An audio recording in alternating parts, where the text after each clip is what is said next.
Praise the Lord. കർത്താവിന്റെ ധന്യ തിരുനാമം വാഴ്ത്തപ്പെടുമാറാകട്ടെ. ഞാൻ ക്രിസ്തുവിൽ സ്നേഹിക്കുന്ന എല്ലാ ദൈവമക്കൾക്കും 4-ാം മാസത്തിന്റെ 6-ാമത്തെ പ്രഭാത വന്ദനം കൂടെ അറിയിക്കുന്നു.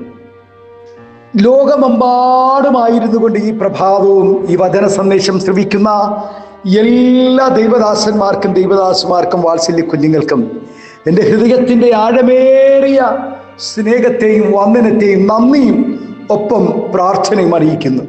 പ്രാർത്ഥനയോടുകൂടെ ഈ പ്രഭാതവും വചന സന്ദേശത്തിലേക്ക് നമുക്ക് പ്രവേശിക്കാം. സങ്കീർത്തനക്കാരൻ പ്രകാരം പാടുന്നു: ദൈവമേ മിണ്ടാതിരിക്കരുതേ, ദൈവമേ മൗനമായും സ്വസ്ഥമായും ഇരിക്കരുതേ. ഇസ്രായേലിന്റെ രാഷ്ട്രീയ ചരിത്രത്തിൽ ലോകജാതികളിൽ നിന്നും അവർക്ക് നേരിട്ട എണ്ണമറ്റ എതിർപ്പുകളും യുദ്ധങ്ങളും ഒത്തിരിയുണ്ട്. ഇസ്രായേൽ ജനം എന്ന പേര്, അല്ലെങ്കിൽ ഇസ്രായേൽ എന്ന രാജ്യം എന്ന പേര് ഭൂമിയിൽ നിന്നും തുടച്ചു മാറ്റണമെന്നും ഇനി ആ പേര് ആരും ഓർക്കരുതെന്നുമുള്ള നിലയിൽ അവരോട് യുദ്ധം ചെയ്തവർ അനവധിയാണ്. എന്നാൽ ആ ജനം സകല ജാതികൾക്കും ഒരു ഭാരമായിരിക്കുമെന്നാണ് വചനം പറയുന്നത്. ലോകജാതികളുടെ ദൈവം മനുഷ്യരുടെ കൈവേലയാൽ അവർക്ക് സംസാരിപ്പാനോ മനുഷ്യരുടെ പ്രവർത്തനങ്ങൾക്കും പ്രവൃത്തികൾക്കും മറുപടി കൊടുക്കുവാനോ കഴിയുകയില്ല. എന്നാൽ ജീവനുള്ള ഏക സത്യദൈവം മനുഷ്യരോട് സംസാരിക്കുന്നവനാണ്. അനവധി സന്ദർഭങ്ങളിൽ ദൈവം മനുഷ്യരോട് സംസാരിച്ചിട്ടുണ്ട്. ഇന്നും ദൈവം അനേകരോടും സംസാരിച്ചു കൊണ്ടിരിക്കുന്നു. എന്നാൽ വളരെ പ്രാർത്ഥിച്ചിട്ടും അലറി നിലവിളിച്ചിട്ടും മറുപടി ലഭിക്കാത്ത അനവധി സംഭവങ്ങൾ ഇസ്രായേലിലും മറ്റ് അനേകർക്കും ഉണ്ടായിട്ടുണ്ട്. ഇന്നും അങ്ങനെയുള്ള അനുഭവങ്ങൾ പലർക്കും ഉണ്ടായിക്കൊണ്ടിരിക്കുകയും ചെയ്യുന്നു എന്നതാണ് സത്യം. എന്താണ് ഇതിന് കാരണം? എന്തുകൊണ്ടാണ് അങ്ങനെ സംഭവിക്കുന്നത്? ഒന്ന്, ജീവനുള്ള ദൈവം ആരാണെന്ന് അറിഞ്ഞിട്ടും അന്യ ദൈവങ്ങളുടെ പിന്നാലെ പോവുകയും അവയെ ഹൃദയത്തിൽ സ്മരിക്കുകയും ചെയ്തുകൊണ്ടിരിക്കുകയും ദൈവത്തോട് പ്രാർത്ഥിക്കുകയും ചെയ്താൽ ദൈവം മൗനമായിരിക്കും, ഉത്തരം നൽകുകയില്ല. 2, പാപജീവിതത്തിൽ ഇരിക്കുകയും അവർക്ക് പാപത്തിന് പരിഹാരം വരുത്തുകയും ചെയ്യാതെ ദൈവത്തോട് പ്രാർത്ഥിച്ചാൽ ദൈവം മൗനമായിരിക്കും, സ്വസ്ഥമായിരിക്കും, അവന് ഉത്തരം ലഭിക്കുകയുമില്ല. 3, ദൈവവചനം അനുസരിക്കുവാൻ മനസ്സില്ലാതെ ഇരിക്കുകയും വിവിധ നിലകളിൽ ദൈവം സംസാരിച്ചിട്ടും അത് കൈക്കൊള്ളുവാൻ മനസ്സില്ലാതെ തങ്ങൾക്ക് തോന്നിയതുപോലെയും കഠിന ഹൃദയത്തോടുകൂടെ ജീവിക്കുന്നവർ കഷ്ടത വരുമ്പോൾ നിലവിളിച്ചാലും ദൈവം മൗനമായിരിക്കും, പ്രാർത്ഥനകൾക്ക് മറുപടി ലഭിക്കുകയില്ല.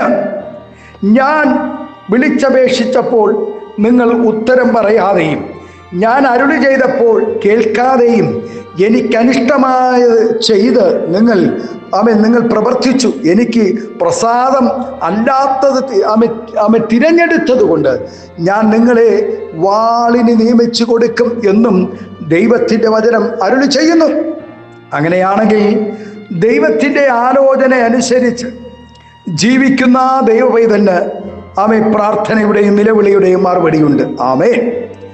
നിലാരംബരോടും അഗതിയോടും അവരുടെ അപേക്ഷ നിരസിക്കുകയും അവസരങ്ങളും സൗകര്യങ്ങളും ഉണ്ടായിട്ടും അവരോട് കനിവില്ലാതെയും അവരെ സഹായിക്കാതെയും ഇരിക്കുന്നവരുമുണ്ട്.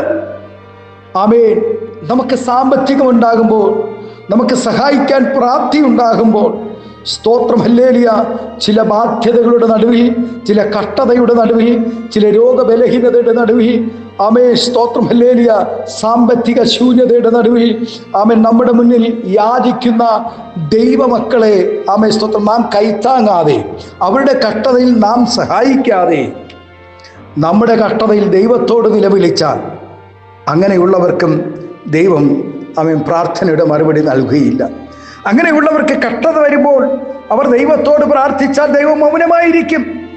എളിയവന്റെ നിലവിളിക്ക് ചെവി പൊത്തിക്കളയുന്നവൻ വിളിച്ചപേക്ഷിക്കും, ദൈവം ഉത്തരം നൽകുകയില്ല.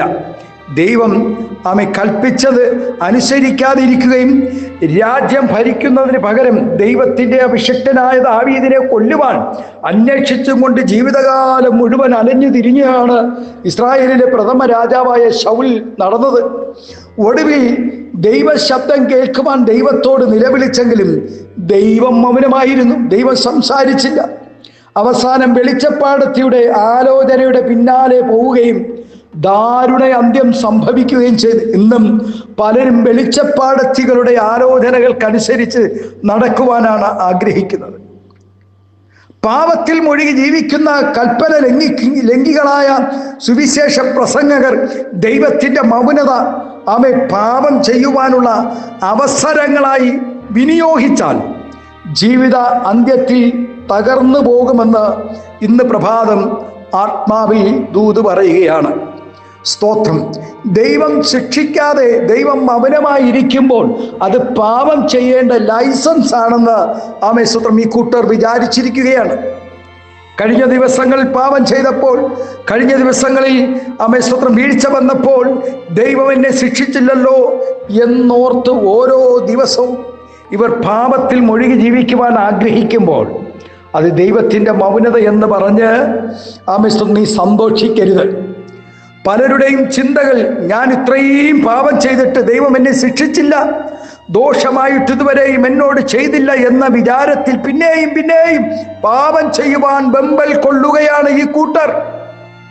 വചനം പറയുന്നു, ദൈവത്തെ മറക്കുന്നവരെ ഇത് ഓർത്തുകൊള്ളുവിൻ, അല്ലെങ്കിൽ ഞാൻ നിങ്ങളെ കീറിക്കളയും.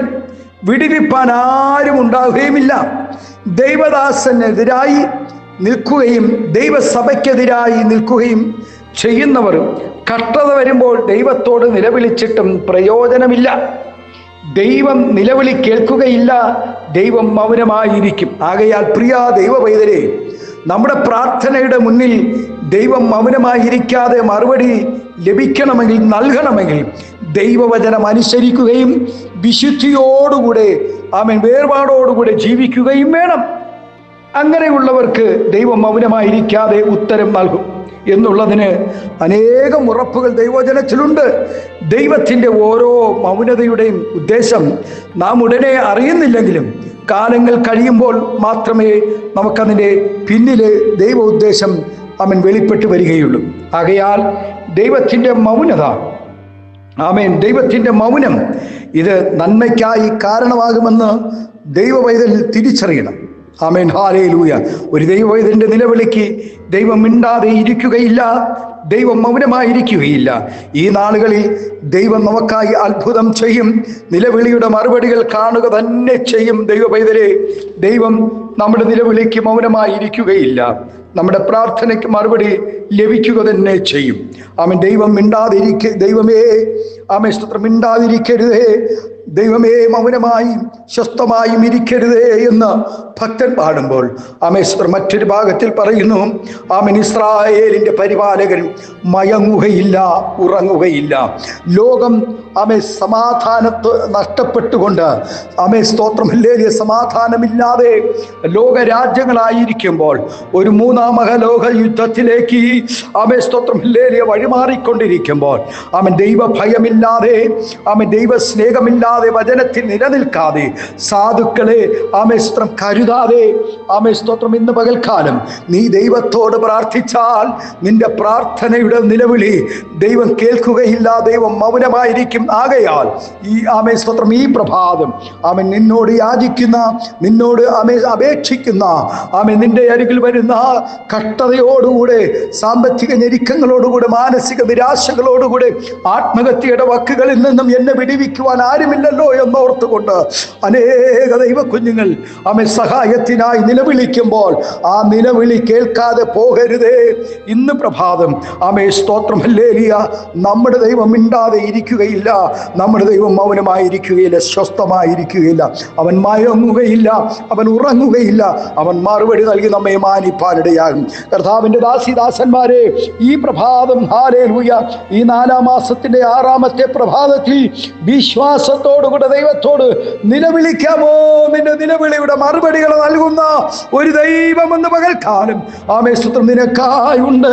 ഭാരപ്പെടേണ്ട കുഞ്ഞേ, മനുഷ്യൻ മൗനമായിരിക്കുമ്പോൾ, ആമേ സ്നേഹിതർ മൗനമായിരിക്കുമ്പോൾ, അഭിഷക്തന്മാർ മൗനമായിരിക്കുമ്പോൾ, ഉന്നതന്മാർ സമ്പത്തുള്ളവർ മൗനമായിരിക്കുമ്പോൾ, നീ ഭയപ്പെടേണ്ട, ഭാരപ്പെടേണ്ട. നിനക്ക് വേണ്ടി കരുതുന്ന ഒരു ദൈവം ഹല്ലേലൂയ നിനക്കായി എഴുന്നേൽക്കുവാനിടയാകും. അവൻ നിന്റെ ആമേ സ്തോത്രം നിലവിളിക്ക് മൗനമായിരിക്കത്തില്ല. നമുക്ക് ഇന്ന് പകൽക്കാലം ആമേ സ്തോത്രം ഒരു നിമിഷം നമ്മുടെ കണ്ണുകളെ അടയ്ക്കാം, പ്രാർത്ഥിക്കാം. പരിശുദ്ധ ദൈവമേ, സ്നേഹവാനായ ഞങ്ങളുടെ നല്ല കർത്താവേ, അനുഗ്രഹം പ്രശാന്തമായ നല്ല പ്രഭാതത്തിനായി നന്ദിയോടെ സ്തോത്രം ചെയ്യുന്നു. ഈ പ്രഭാതം കർത്താവേ സ്തോത്രം ഹല്ലേലൂയ ഉപവാസത്തിലും പ്രാർത്ഥനയിലുമായിരുന്നു കൊണ്ട് ദൈവസന്നിധിയിൽ ഒരു വിടുതലിന് വേണ്ടി, ഒരു വിശാലതകൾക്ക് വേണ്ടി കർത്താവെ പ്രാർത്ഥിക്കുന്ന ദൈവദാസന്മാരുടെ, ദൈവദാസിമാരുടെ, വാത്സല്യ കുഞ്ഞുങ്ങളുടെ കർത്താവെ നിലവിളി കേട്ട് മൗനമായിരിക്കരുത്, മിണ്ടാതിരിക്കരുതേ, ആമേ സ്വസ്ഥമായിരിക്കരുതേ, മറുപടി നൽകി ആദരിക്കണമേ എന്ന് പ്രാർത്ഥിക്കുന്നു കർത്താവെ. അപ്പച്ചാ, ഈ ശബ്ദം ശ്രവിക്കുന്ന എല്ലാ ദൈവദാസന്മാരും, ദൈവദാസിമാരും രോഗശയ്യയിലായിരിക്കുന്നവരുണ്ട്, സാമ്പത്തിക ഞെരുക്കങ്ങളിലായിരിക്കുന്നവരുണ്ട്, മാനസിക നിരാശകളിലായിരിക്കുന്നവരുണ്ട്, ശാരീരികമായ ക്ലേശങ്ങളിലായിരിക്കുന്നവരുണ്ട്, തലമുറകളെ ഓർത്ത് ഭാരപ്പെടുന്നവരുണ്ട്, ഭവനമില്ലാതെ ഭാരപ്പെടുന്നവർ, കടഭാരങ്ങളിലായിരിക്കുന്ന കർത്താവേ, ഏതൊക്കെ കഷ്ടതയുടെ നടുവിൽ നിലവിളിക്കുന്നു, മൗനമായിരിക്കാതെ മറുപടി നൽകാതിരിക്കണമെന്ന് പ്രാർത്ഥിക്കുന്നു. പിതാവിൻ്റെയും പുത്രൻ്റെയും പരിശുദ്ധാത്മാവിൻ്റെ നാമത്തിൽ അങ്ങയുടെ കുഞ്ഞുങ്ങളെ എല്ലാവരെയും നിറഞ്ഞ ഹൃദയത്തോടെ അനുഗ്രഹിച്ച് പ്രാർത്ഥിക്കുന്നു. ആത്മീയ ഭൗതിക നന്മകൾ നൽകി മാനിക്കണം, ആദരിക്കണം, അനുഗ്രഹിക്കണം, മകത്വം എടുക്കണം. യേശുവിൻ്റെ നാമത്തിൽ കൃപയോടെ പ്രാർത്ഥന കേൾക്കണമേ സ്വർഗീയ നല്ല പിതാവേ. ആമേൻ, ആമേൻ. Thank you. God bless you. ദൈവം എല്ലാവരെയും ധാരാളമായി അനുഗ്രഹിക്കട്ടെ. Thank U.